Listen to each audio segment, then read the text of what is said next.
সাম্প্রতিক সময়ে সমগ্র দেশ জুড়ে মূর্তিমান এক আতঙ্কের নাম জামাত শিবির, যাদের ৪২ বছরের পুরানো মুখোশ উন্মোচিত হয়েছে জাতির সামনে। তাদের ঐতিহাসিকতা, নির্মমতা, নিষ্ঠুরতা, মানবতা হার মানিয়েছে পৃথিবীর সকল ইতিহাসের ধ্বংসযজ্ঞকে।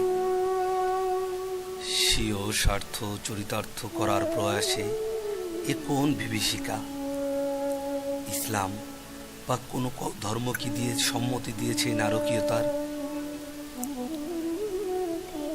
তাই জাতির বিবেকের কাছে ভগ্ন হৃদয়ের করুণ আকুতি, সবাই যেন মহান আল্লাহর কাছে মিনতি জানায়, তিনি যেন এই জামাত শিবিরকে হেদায়েত দান করেন।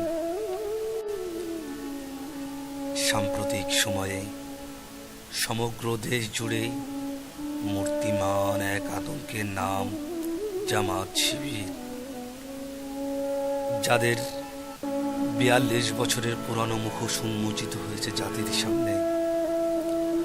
তাদের ঐতিহাসিকতা,